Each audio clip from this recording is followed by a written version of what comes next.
Bonjour. L'écriture, c'est une forme de résistance. C'est aussi un exutoire pour certains.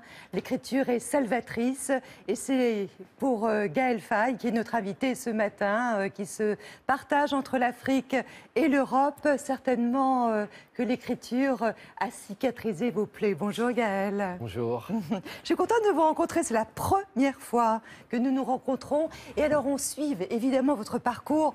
Bravo tout d'abord pour le succès de Petit Pays. Quand même pas mal. Le prix Goncourt des lycéens, plus de 300 000 exemplaires vendus. Ce prix, évidemment, inattendu. Et puis ce succès, on a beaucoup parlé de vous l'année dernière. Là, vous nous revenez plutôt en tant que rappeur, c'est-à-dire que l'écriture aussi compte toujours pour vous. Alors, quand on voit, voilà, ça c'est vous. Le croissant, bien sûr, attention au beurre, et puis ces petits piments appelés pili-pili. Pili-pili. Oui. Je ne le conseille pas comme ça. Non, c'est trop fort. Fort. Oui, ça c'est certain. C'est vrai que vous êtes né donc au Burundi, de parents, maman rwandaise, père français. Quelles sont les premières images comme ça qui vous reviennent ?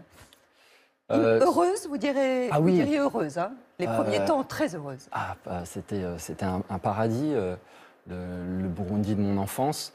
Les premières images, c'est certainement des images de brousse avec mon papa qui était quelqu'un qui continue d'être quelqu'un qui adore la nature. Et, on allait souvent se promener dans les collines, on allait se promener dans les plaines.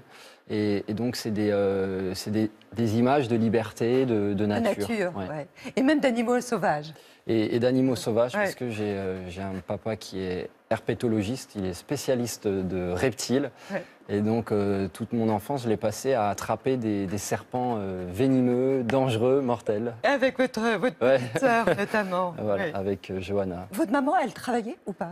Alors, ma mère travaillait quand j'étais petit, donc avec mon père, parce qu'à côté de ça, il avait aussi une entreprise de plomberie. Et ensuite, elle est partie s'installer. Mes parents se sont séparés et elle est partie s'installer à Versailles. Alors, vous dites d'ailleurs que tous les deux, ils se sont rencontrés, ils se sont aimés, ils ont conçu 2 enfants. Mais vous dites quand même, ça a dû être dès le départ un malentendu. Vous dites même un vice de fabrication. Ça va loin, hein ? Oui, non, je crois effectivement qu'ils avaient tous les deux des rêves très forts. Qui n'étaient pas les mêmes. Qui n'étaient pas les mêmes. Je pense qu'ils ont pensé avoir les mêmes, mais ils se sont rendus compte très rapidement qu'ils ne voulaient pas vivre au même endroit et avoir la même vie. Votre mère africaine, rwandaise, elle souhaitait venir en Europe, et notamment en France. Et votre père est un Français... amoureux de l'Afrique. Amoureux de l'Afrique. Il vit toujours d'ailleurs en Afrique. Il vit en Afrique, il terminera ses jours en Afrique, c'est évident. Je crois qu'il est vraiment fait pour ce continent. Il y a une moitié de vous qui est Tutsi. Quelles conséquences ça avait à l'époque ? J'entendais bien sûr ces mots-là exister, ou Tutsi, quand j'étais petit, mais je croyais que c'était lié à des régions, comme on pourrait dire être berrichon ou breton. Et je n'avais pas du tout conscience que c'était un clivage très fort de la société. Et dans ma famille, on ne m'avait jamais dit que j'étais Tutsi. Je l'ai appris bien après. Ils étaient exilés. Oui. Ils avaient fui les massacres. Pour se protéger de la violence. Ils avaient fui les pogroms. J'ai appris que ma mère était née, avait grandi les premières années de sa vie dans un camp de réfugiés au Rwanda, qu'elle avait un camp où on envoyait les Tutsis pour qu'ils périssent, parce que c'était une région qui s'appelle le Bugesera. D'ailleurs, Jean Asfeld, l'écrivain, parle de cette région dans tous ses livres. On envoyait les Tutsis là-bas parce qu'il y avait la mouche tsetse, c'était insalubre. Et suite à cette expérience, la famille de ma mère s'est exilée au Burundi et leur vie n'a pas été facile. Ils étaient marginalisés, ils étaient réfugiés et c'est jamais facile pour les réfugiés. Donc, Mais vous, Gaël, quand est-ce que votre vie d'enfant a basculé au Burundi? Elle a basculé, je dirais, au moment du coup d'État, de l'assassinat du premier président élu démocratiquement, donc Melchior Ndadaye. C'était en octobre 93. Parce que à partir de ce jour-là, la violence s'est invitée dans notre quotidien. Et vous-même, vous avez été confronté à la mort très vite. Oui, j'ai été confronté à cette violence, voilà, on voyait des cadavres, on voyait des gens se faire assassiner dans la rue. Et donc, au bout d'un moment, il y a presque une routine qui s'installe. Ça devient un quotidien. Et c'est en arrivant en France que j'ai compris que ce n'était pas normal, que ce n'est pas un quotidien. Et en même temps, j'ai pas pu en parler.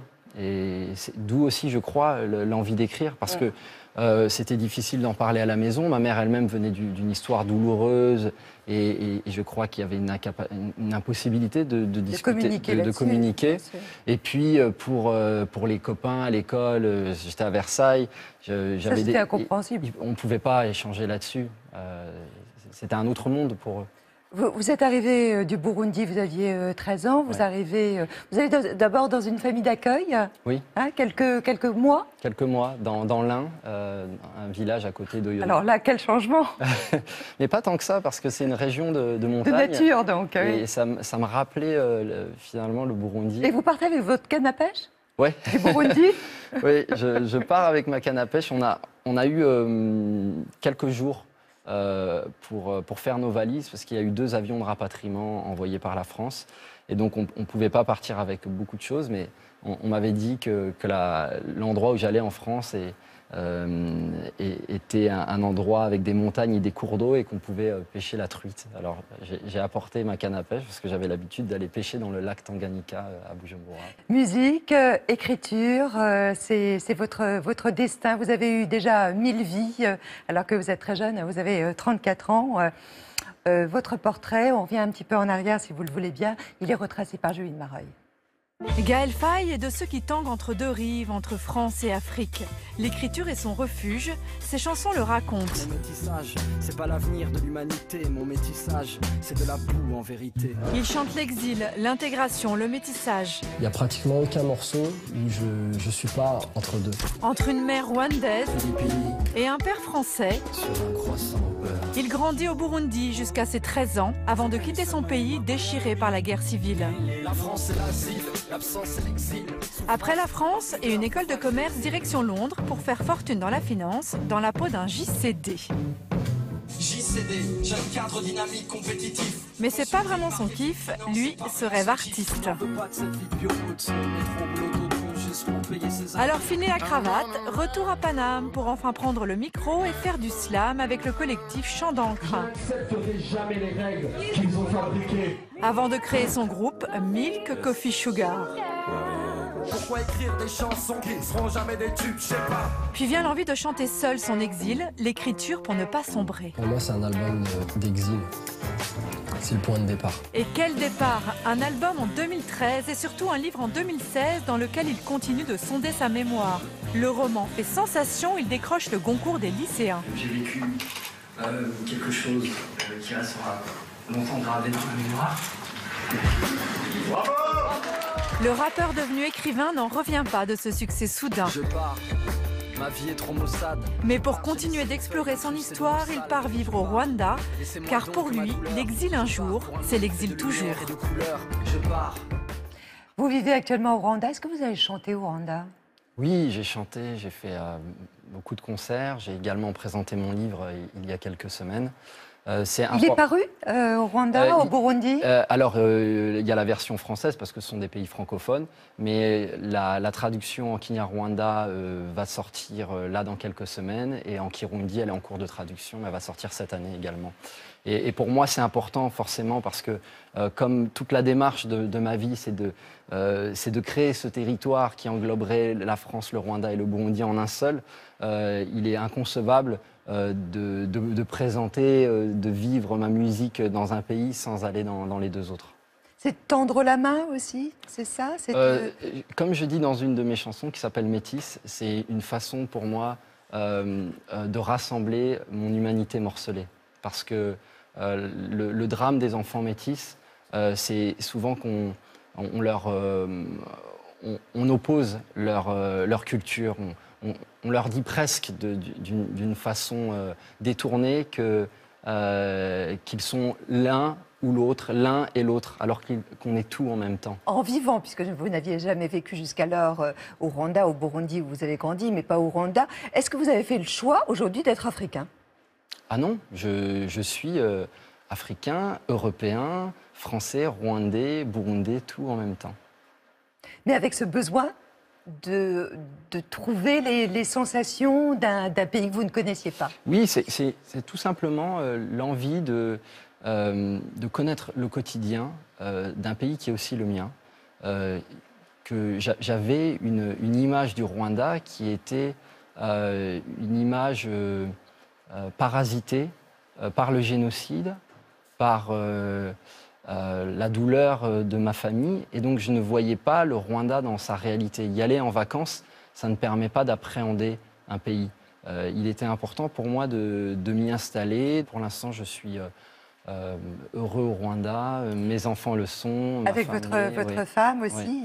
Oui. Parlons des parents de votre femme. Oui. Pardon, mais c'est ce que vous dites vous-même, ce sont les Klarsfeld, oui. En fait, du Rwanda. Ça permet de vite comprendre. En effet, ils traquent en fait les génocidaires, et notamment ceux qui sont ici, abrités par la France. Vous partagez cette soif de justice avec vos beaux-parents? Ah oui, c'est également mon combat, c'est un combat de toute la famille, d'un certain nombre d'amis également. Depuis 2001, l'association a été créée et je partage ce combat tout simplement parce que je crois qu'aucune société ne peut se reconstruire, ne peut faire le deuil s'il n'y a pas un travail de justice préalable. C'est une façon aussi de réintégrer les rescapés, les survivants, en tant qu'être humain dans la société humaine, parce que sinon ça voudrait dire qu'on peut qu'il reste les cancrelats, les virus, les vermines qu'on a voulu qu'ils soient au moment où on les a exterminés. Donc c'est vraiment une façon de remettre l'humanité, de réhabiliter les victimes.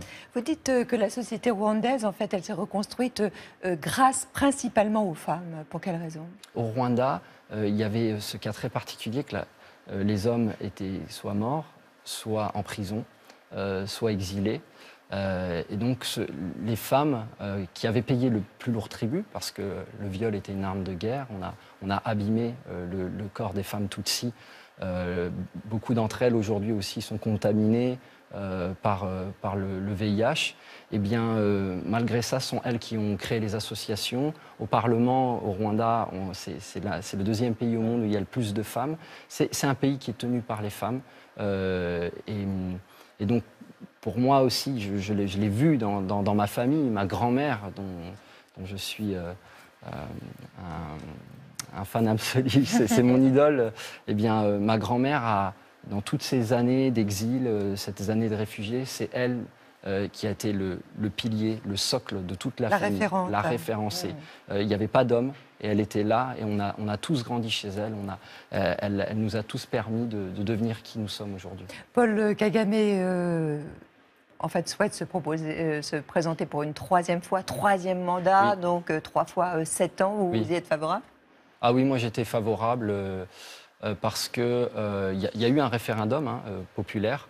J'y étais favorable tout simplement parce que le gouvernement actuel a stabilisé le pays, a permis que le pays progresse, a également redonné une fierté à la population.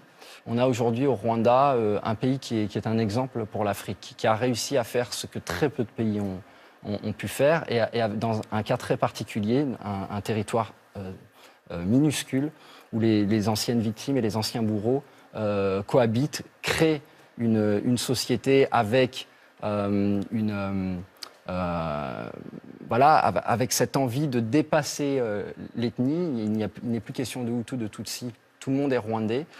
C'était inconcevable, il faut se rendre compte, c'était inconcevable il y a 25 ans de ça. C'était inconcevable. On pensait qu'on allait passer notre vie à l'étranger. Donc c'est vraiment, la génération de ma mère est une génération qui a pensé un rêve, qui avait une utopie et qui l'a réalisé. Et aujourd'hui, le président Paul Kagame disait je n'arriverai pas à faire en sorte que les Rwandais s'aiment, parce que ce qu'il y a dans nos cœurs, c'est très difficile de refermer les plaies, mais j'arriverai à faire en sorte qu'ils cohabitent. Et c'est ce que l'on voit aujourd'hui quand on va au Rwanda. Paris, c'était un moment de récréation. Pour vous, c'était il y a quelques jours. Vous savez, dans l'émission, on aime bien faire des surprises. Alors, on savait que quelque chose pourrait fortement vous plaire. On a tenté d'organiser cette chose sans vous avertir. Donc, c'est une vraie surprise. Et c'est Juline Mareuil et Anne Rousselet-Blanc qui vous avaient donné tout d'abord rendez-vous dans le beau Paris. Et ensuite, elles vous ont accompagné dans un endroit assez inaccessible.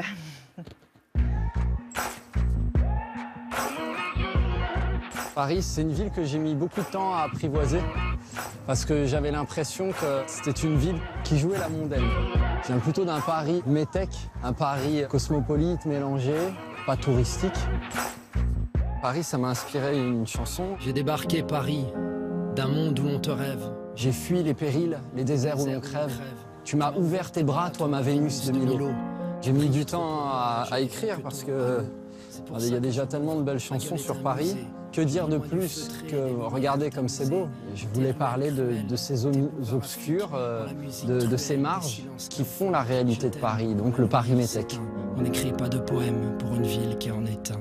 Qu'est-ce que vous lui devez, vous, à Paris? Je lui dois mon amour pour l'écriture, parce que c'est ici que tout ça s'est ancré. Au contact de toutes ces bibliothèques de quartier, parce qu'il y en a partout. Je viens d'un endroit où il y a peut-être une bibliothèque pour toute une ville. Et du monde entier, on rêve d'être un écrivain fauché à Paris. Alors maintenant, vous avez préparé une surprise. J'aime bien les surprises. C'est un lieu interdit au public. Les caves du Louvre. On peut y croiser des rats. Le métro. Les stations fantômes du métro.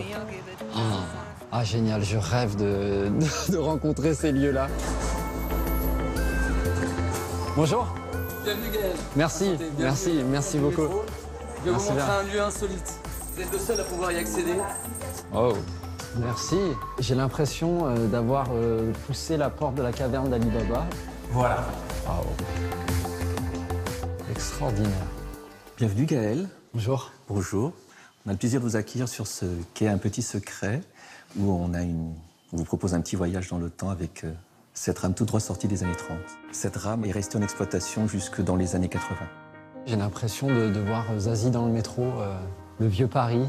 Et là, je trouve que c'est très inspirant. Les lieux sont là et il suffit plus d'imaginer la vie qui va avec. Mon métro, c'est la fête à la mitraille. J'imagine un clip là, avec une fanfare, histoire d'amour, entre une première et une deuxième classe. Me voici. Bienvenue dans la cabine de conduite. Comme on le voit, c'était un espace assez spartiate.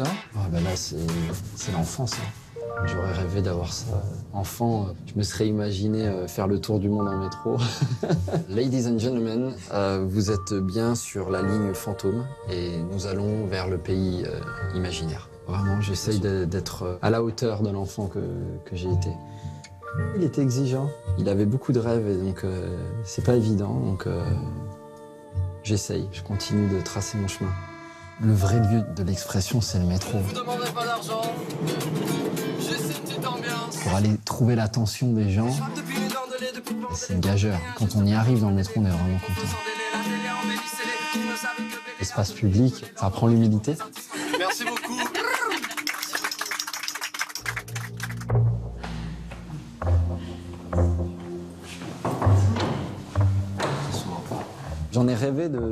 ces stations où personne ne va plus, avec des rames que plus personne n'utilise. Et donc de le voir, c'est extraordinaire. Merci pour le cadeau. Vraiment. Ça, c'est grâce à votre notoriété. Hein. On a pu y rentrer grâce à la RATP, bien sûr. Ils étaient heureux aussi de vous rencontrer, me semble-t-il. C'est un très beau moment. Oui. Merci beaucoup. Bon, comme on le disait, l'écriture est très importante pour vous. Je disais en début d'émission, je pense que c'est elle aussi qui vous a sauvé. C'est ce que vous dites et vous aimez le dire, plus que les livres d'ailleurs. Vous avez commencé à écrire avant de lire. Oui. J'ai commencé à écrire quelques jours avant de quitter le Burundi. Et j'ai écrit pour je crois, une raison liée au contexte dans lequel j'étais. Et ça a été comme une pulsion irrépressible. Mais au moment où j'écris, à cet âge-là, j'ai l'impression que ça m'apaise, que ça me permet de surmonter la peur. Et donc là, vous avez 12 ans, 12-13 ans. Oui, c'est ça. Ce mini-album, alors, rythme et botanique. Oui. Alors, c'est vrai, dans le métier, on entend parler de EP, ce qui est quand même très, très moche. Oui. Donc, mini-album, moi, ça me paraît déjà plus réel. Il y a 5 titres. Et puis, bien sûr, il y aura un album complet par la suite. Il va sortir bientôt, là, le 14 avril. Alors, c'est vrai que dans cet album, Pili sur un croissant au beurre, c'est autobiographique. C'est une histoire, elle est fluide. On suit votre histoire. Cette fois, je dirais que c'est un cri. C'est ce besoin peut-être aussi de dire ce qui ne va pas dans la société notamment européenne, et quand on vient d'Afrique, et comment on est accueilli dans cette société. Vous-même, vous diriez que ça a été compliqué pour vous, l'intégration en France? J'ai toujours du mal avec ce mot intégration, parce que j'ai l'impression qu'on dit intégration d'un côté, et en même temps, il y a l'autre versant qui est la désintégration de ce que l'on a été par ailleurs. Mais est-ce que c'est pas plus facile quand on est métis, c'est-à-dire qu'on a la peau claire, on parle un très très beau français, ça paraît plus simple. Et c'est exactement ce que je me dis, c'est déjà compliqué pour moi. Alors qu'est-ce que ça doit être pour les gens qui ne parlent pas la langue, qui viennent aussi, parce que moi j'étais dans une école française, j'ai un papa français, donc je suis français de fait. Mais oui, quand on a une culture qui est très lointaine, très différente, une façon d'être qui est... alors oui, c'est bien sûr, moi ça me... j'ai beaucoup plus d'empathie et je ressens beaucoup plus ce que peut être cette expérience d'arriver en France.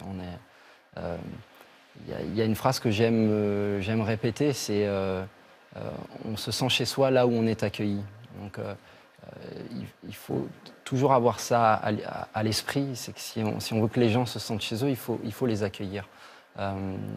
J'ai été accueilli véritablement en France, mais j'ai aussi souvent dû taire une partie de qui j'étais. Et heureusement que l'écriture. Mais toute cette partie de mon enfance, toute cette partie de ma vie africaine, j'ai senti que ça n'intéressait pas. Il n'y a pas une curiosité, même qui pourrait être un peu, un peu malsaine? Oui, souvent, on attendait de moi des clichés. Et donc, comme une paresse de l'esprit, en disant, tu viens de là-bas, alors dis-nous des choses qu'on a envie d'entendre de ce lointain. Donc des clichés. Parle-nous des baobabs, parle-nous des crocodiles. Alors que c'est pas du tout une réalité. Donc c'est beaucoup plus, ça demande plus d'énergie, ça demande plus d'efforts de vraiment comprendre l'autre. Et heureusement vraiment que j'ai eu l'écriture. 5 titres, dont celui-ci, Irruption. On en regarde un extrait. Aux arts miraculeuses, on a lu Césaire et Prévert. On viendra vous faire la guerre avec la parole poudrière. On désigne plus l'ennemi parce qu'il est partout, même en nous. On va mourir debout parce qu'on a vécu à genoux. On est sourd aux slogans élimés par trop de manifs. On devient arrogant, on veut rimer comme des canifs. On a plus de 20 ans mais on n'en aura jamais 60. Car on bouffe du bisphénol à l'heure d'une planète suffocante. On fait de nous des enfants pour nous nous interdire des luttes. Donc nous on prend Peter Pan, on va redevenir adulte. On a coincé nos rages entre le mérite et l'héritage, et les puissants confisquent ce que les pauvres se partagent. À leur chaise musicale, personne ne joue, personne s'assoit. On occupe du terrain, être indigné, ça va de soi. Angela qui prend le choix pendant que ton papa est pas là. On va ouvrir les portes de Soledad ou Attica. Pharmacodépendant des OGM pour nous doper. Vous pouvez rester très longtemps sur un texte? Non, pas assis devant le texte, mais très longtemps à la réflexion, à trouver le bon angle. Finalement, il y a beaucoup de choses dont j'ai envie de parler, mais c'est toujours la question de l'angle. Comment on parle à Paris, par exemple, quand je parle de Paris-Métèque, c'est difficile de faire une chanson sur Paris. Il y a tellement de choses qui ont été dites, tellement de belles chansons, donc il fallait trouver un angle. Et cet angle, c'était le Paris-Métèque, c'était faire un poème pour une ville qui en est un. Vous évoquez aussi l'écologie dans Dinosaure. Oui, tout à fait.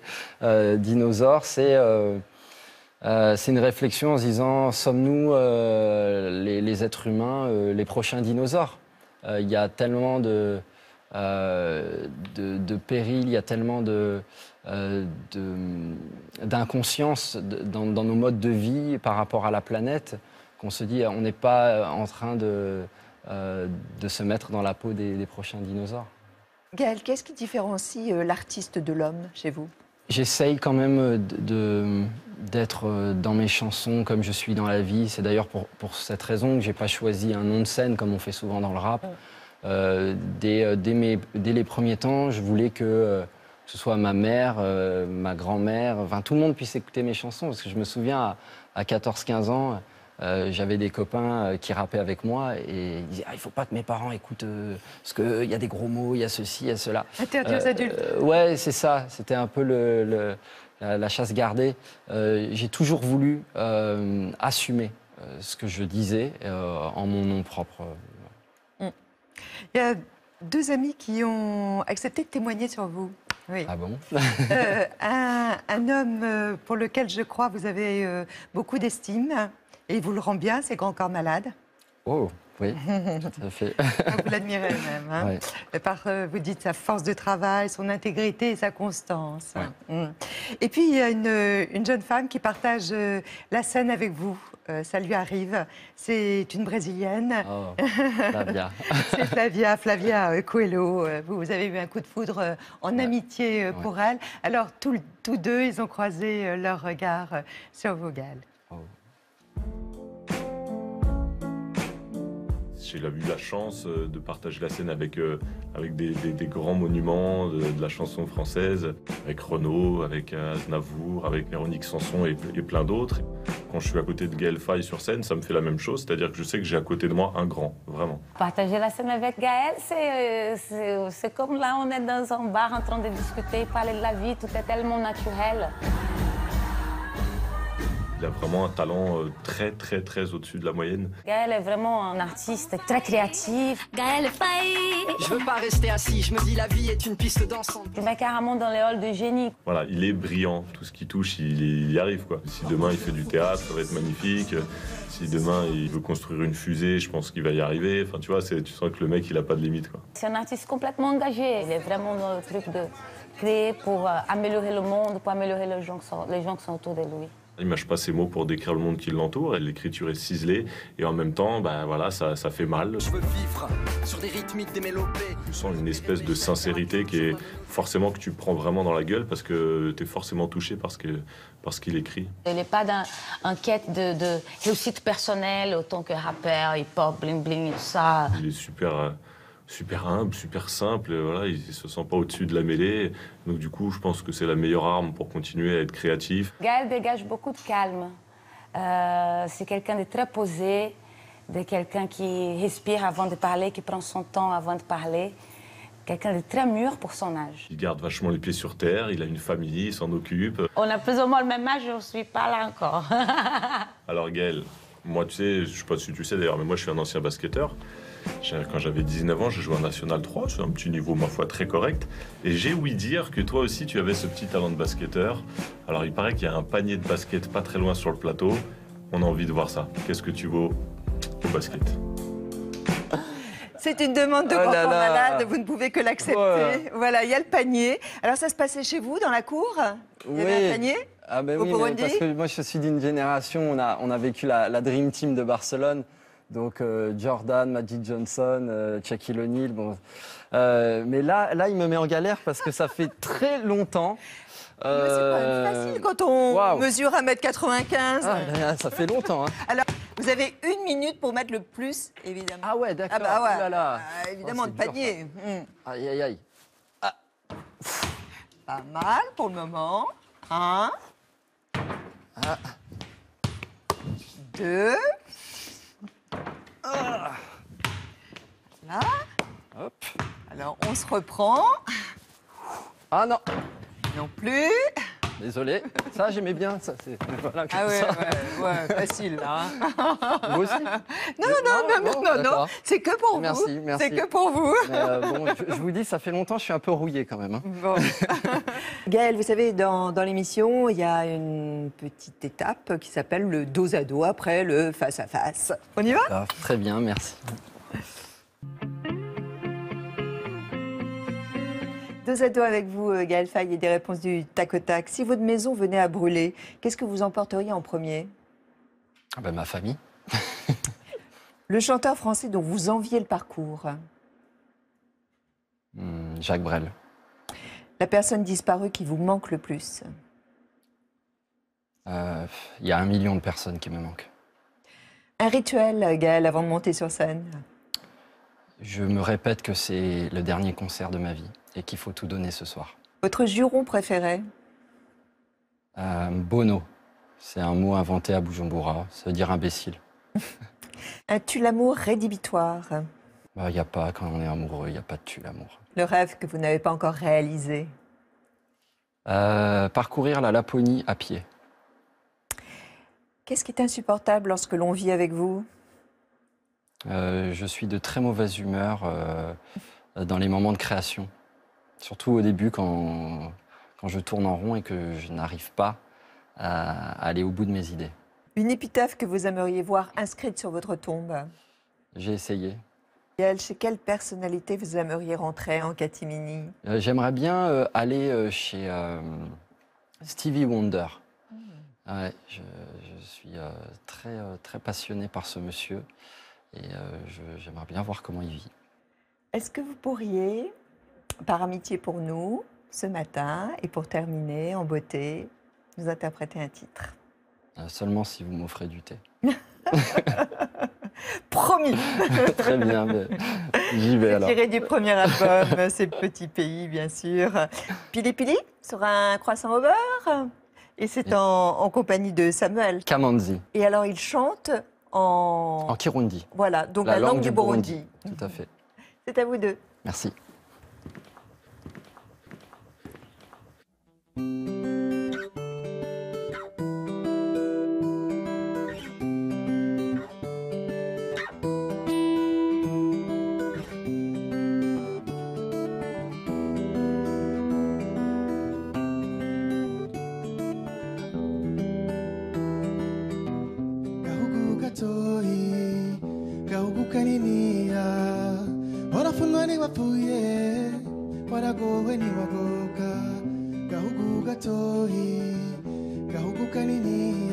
Feuille et un stylo apaisent mes délires d'insomniaque, loin dans mon exil, petit pays d'Afrique des grands lacs.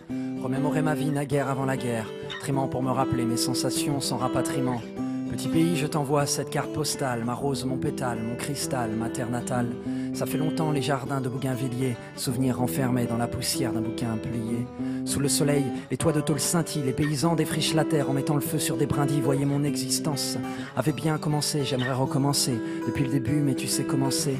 Et nous voilà perdus dans les rues de Saint-Denis. Avant qu'on soit sénile, on ira vivre à Guissény, on fera trembler le sol comme les grondements de nos volcans. Alors petit pays, loin de la guerre, on s'envole quand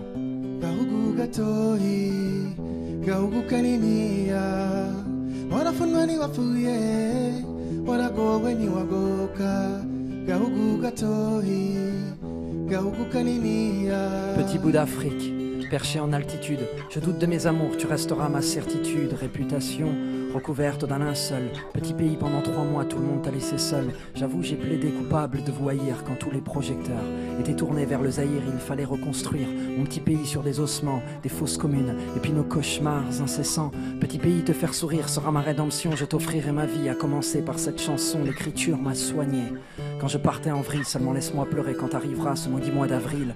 Tu m'as appris le pardon pour que je fasse peau neuve, petit pays. Dans l'ombre, le diable continue ses manœuvres. Et tu veux vivre malgré les cauchemars qui te hantent. Je suis semence d'exil, d'un résidu d'étoiles filantes.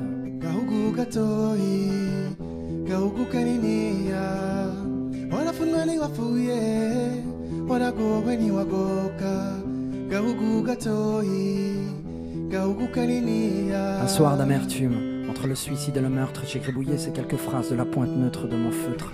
J'ai passé l'âge des pamphlets quand on s'encanaille, je connais que l'amour et la crainte que celui-ci s'en aille. J'ai rêvé trop longtemps de silence et d'aurore boréale, à force d'être trop sage, je me suis pendu avec mon auréole. J'ai gribouillé des textes pour m'expliquer mes peines, Bujumbura et ma luciole dans mon errance européenne. Je suis né il y a longtemps, un mois d'août, et depuis dans ma tête c'est tous les jours la saison des doutes. Je me navre et je cherche un havre de paix. Quand l'Afrique se transforme en cadavre, les époques, ça meurt comme les amours. J'ai plus de sommeil et je veille comme un zamou. Laissez-moi vivre, parole de misanthrope. Citez-moi un seul de rêve qui soit allé jusqu'au bout du sien propre.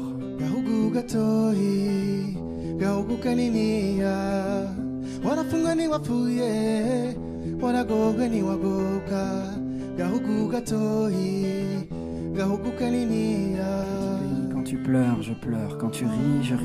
Quand tu meurs, je meurs. Quand tu vis, je vis. Petit pays, je saigne de tes blessures. Petit pays, je t'aime, ça j'en suis sûr.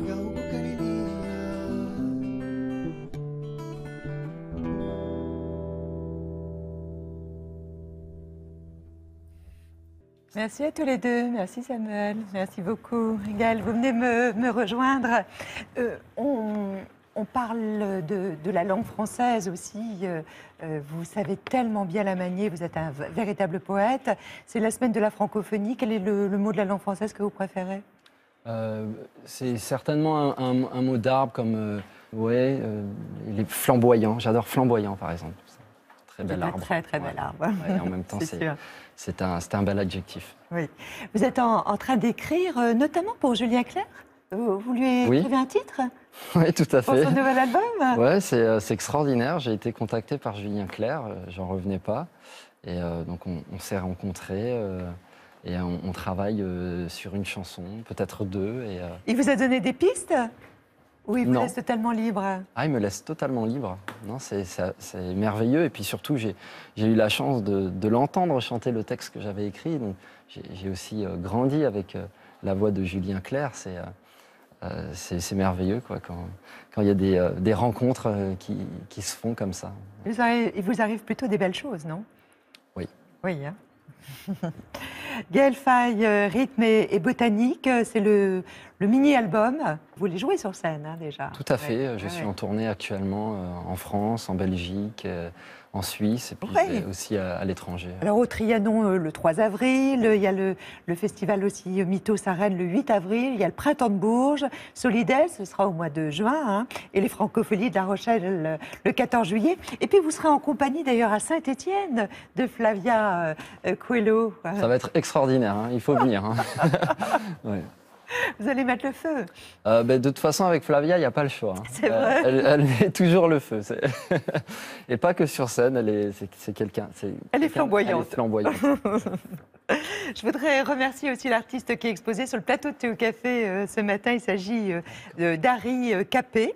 Il s'agit d'une femme. Elle expose jusqu'au 27 mars à la Foire de Lyon, à la galerie Nuances et Lumières. Harry Capet crée ses œuvres à partir de photos de graphes et qu'elle prend dans le monde entier et qu'elle décline donc en mosaïque. C'est un très beau travail avec beaucoup de précision. Et son nom, retenez-le, son nom d'artiste, Harry Capet. Vous savez que demain, on change d'heure. Oui. Donc à cette heure, eh bien, il sera 6 heures. C'est l'heure à laquelle, d'ailleurs, nous nous retrouverons pour un nouveau Théo Café. On parlera gastronomie. Ça vous intéresse, vous, la cuisine? Oui. Oui. Je préfère la goûter que la faire. Oui. Oui. Enfin, on est deux. C'est Michel Troisgros, donc, qui est un grand chef de Roanne, qui sera là.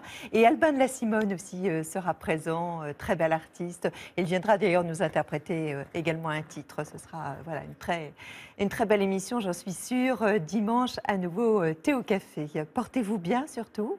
Merci. Oui. Vous allez rejoindre le Rwanda bientôt? Oui, après le printemps de Bourges. Après le printemps de Bourges. Bon, bah, vous saluez tout le monde. Merci. Et notamment votre famille. Merci beaucoup. Je vous donne rendez-vous demain. Et puis sachez que l'émission consacrée à Gaël Faye, bien sûr, elle est rediffusée. Vous pouvez la revoir dans le monde entier sur YouTube. Et puis sur notre site, évidemment, internet, Thé au café et en replay aussi sur plus.fr. Voilà, vous savez tout.